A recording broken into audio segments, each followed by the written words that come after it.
Good afternoon.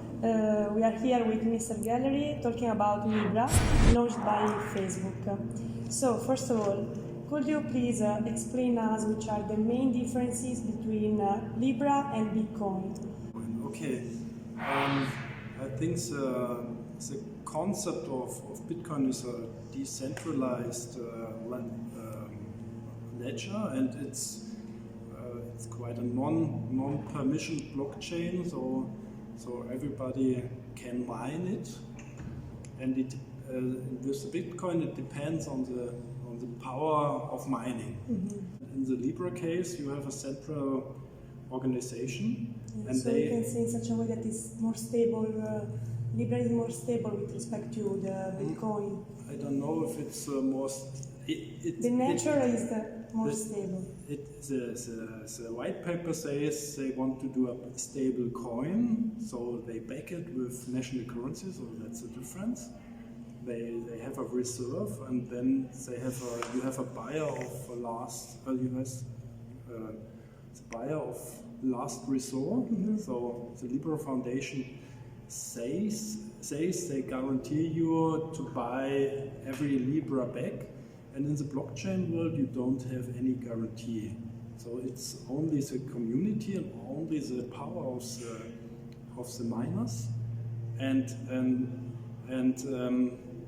that's totally different functions. Mm-hmm. Of currencies. Do you believe that it could be possible that everyone will use Libra as a medium of exchange? No, I think they don't have the main power of money is that the state or the collective says, okay, we accept taxes for the currency, and as long as the state doesn't accept taxes. With Libra, it's only single-sided, and of course you have the power of big companies, and they can offer their services and goods in Libra, and they can make incentives, but I think they lack the core of a currency, and the core of a currency is the acceptance of taxes. And it will be interesting how much the currency is spread.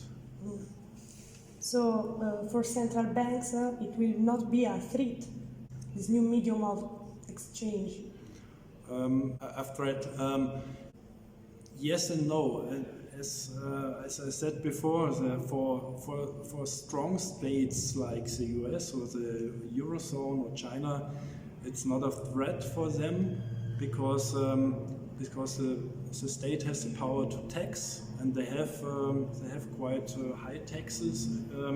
So at least 35% of the economy is go with taxes into the state, and as long you have not the power to tax, and Libra doesn't have the power to tax, then it's not a threat for the whole economy or for the whole state.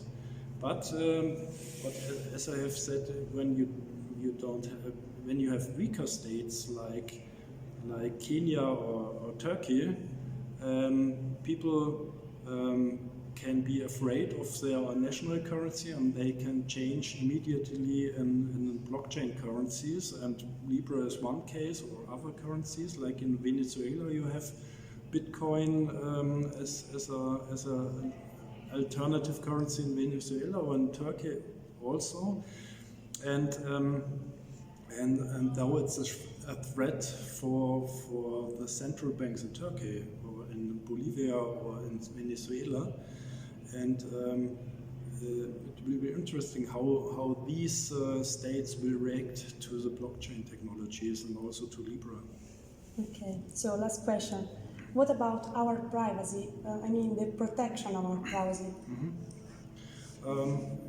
I think it's important to have the democratic control over money, and when you don't have it, it's always a danger for the privacy. I think I'm very very open for new money technologies and complementary currencies.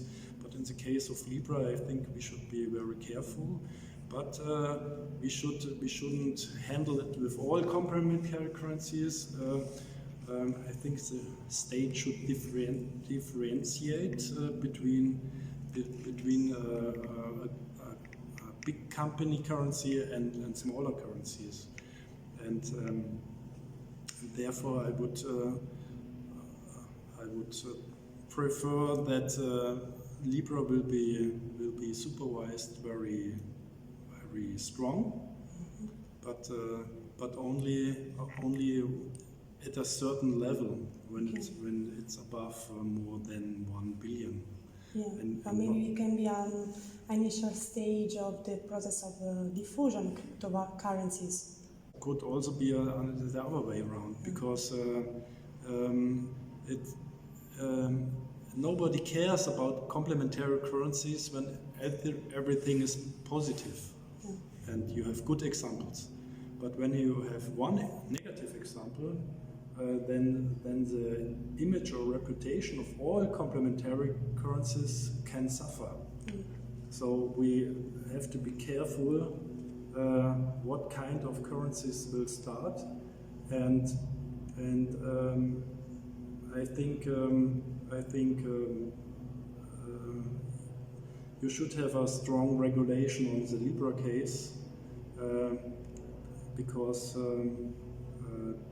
not to have a negative development for all complementary currencies. Okay, thank you so much. Yes, you're welcome.